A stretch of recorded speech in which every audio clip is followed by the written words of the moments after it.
तो आज हम जाने वाले हैं अपने घर को छोड़ के, और मुझे तो बहुत बुरा लग रहा है।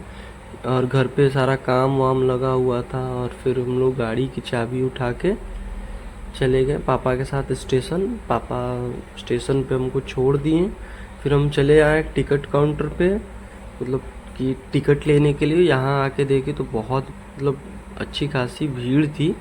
और फिर कैसे कैसे करके टिकट लिए, ताकि मेरी ट्रेन भी आने वाली थी। फिर टिकट लेने के बाद फिर हमारे फादर साहब वहाँ खड़े हैं, तो पापा बोले कि जाओ अब ट्रेन आने वाली है। लेकिन मेरा मन नहीं कर रहा था गाइस छोड़ के जाने को पापा को, क्योंकि इस बार हम 10 दिन रह चुके थे घर पे, तो 10 दिन रहने से थोड़ा और वो हो गया था। फिर हम जा रहे थे इससे, फिर उसके बाद मेरा मन किया कि एक बार और पापा को देख लें।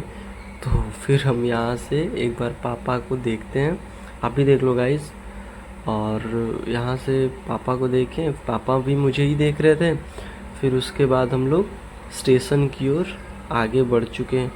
फिर स्टेशन की ओर गए तो देखे फिर ट्रेन हमारी अब आने वाली थी। उसके बाद फिर प्लेटफॉर्म नंबर 2 पे हम लोग गए।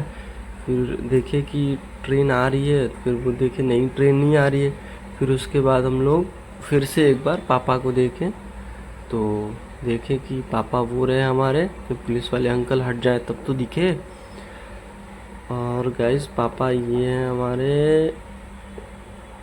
इतनी भीड़ हो रही है ना। खैर आपको एक सेकंड आपको दिखा देता हूँ। वो हमारे पापा खड़े हैं। और फिर उसके बाद हमारी ट्रेन आ गई। फिर उसके बाद ट्रेन आने के बाद रुक जाओ, ट्रेन तो रुक ही नहीं रही है गाइस। रुक जाएगी। फिर उसके बाद हाँ, फिर ट्रेन रुक गई। फिर उसके बाद अब ट्रेन में चढ़े, और उसके बाद फिर हमें सीट भी मिल गई। आज पहली बार इतनी इजीली ट्रेन में सीट मिली है मुझे। और ये मेरा कुछ लुक ऐसा। और फिर हम यहाँ से अपने फादर साहब को देखने की ट्राई कर रहे थे। और फिर हम लोग अपने स्टेशन को बाय बाय बोल के गाइस यहाँ से चले जाते हैं बनारस के लिए, दूर प्रदेश। और बहुत बुरा लगता है यार अपने घर को छोड़ के जाना ऐसे, मतलब क्या करें, लेकिन पढ़ाई है, करनी भी ज़रूरी है। फिर हम अपने सीट पे आके बैठ गए। फिर अपने सीट पे आके बैठने के बाद ट्रेन वैसे खाली ही थी, सफिशिएंट स्पेस था, ऐसी कोई इशू नहीं थी। फिर ये भैया भी थे, बहुत अच्छे थे, बहुत कोऑपरेटिव थे। फिर ऐसे ही थोड़ा सा मज़ा लेते लेते सफ़र का फिर थोड़ा सा फ़ोन वगैरह चलाएं। फिर उसके बाद टैब वगैरह चलाने के बाद फिर ऐसी बहुत ठंडी ठंडी हवा बह रही थी, बहुत अच्छा लग रहा था। तब तक हम लोग अपने डेस्टिनेशन पे पहुंच गए। फिर डेस्टिनेशन पे पहुंचे। फिर उसके बाद वहां से बाहर निकलने के लिए अब हम लोग बाहर जा रहे थे, ताकि हम लोग प्लेटफॉर्म नंबर 1 से बाहर चले जाएं, पंडित दीनदयाल जंक्शन से। फिर उसके बाद जब हम लोग वहाँ से यहाँ से निकले, तो ये भैया दिख गया मुझे, जो कि इतना भारी सामान लेके चढ़ा रहे थे। और पता है गाइस, एक चीज़ है यहाँ पे, अब कभी भी आना ना तो बिना टिकट के मत आना, क्योंकि यहाँ बहुत बहुत बहुत बहुत ज़्यादा चेकिंग होती है। मैं सोच रहा था उस टाइम वीडियो बनाने की, कि मैं वीडियो बना लूँ जब हमारी टिकट की चेकिंग हो रही थी, बट फिर नहीं बनाया। वो हमारी ट्रेन रही, इसी ट्रेन से हम आए हैं गाइस।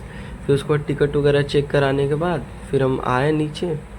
इतनी यहाँ पे हमेशा इतनी ही भीड़ रहती है, ऐसा नहीं है कि यहाँ भीड़ कम हो जाती है, भीड़ यहाँ इतनी ही रहती है। और फिर यहाँ से ये आंटी जी थोड़ी सी डर रही थी। फिर उसके बाद हम भी आराम से उतर गए। फिर उसके बाद बाहर जाने लगे तो ऑटो वाले मिले मुझे, और ये रहा पंडित दीनदयाल का कुछ ऐसा व्यू। और फिर उसके बाद ऑटो वाले उधर मिले थे, भैया बोल रहे थे कि चलो चलो, कहाँ चलोगे। लेकिन हमें तो जाना था पहले बाहर, क्योंकि अंदर बहुत ज़्यादा पैसे लेते हैं गाइस।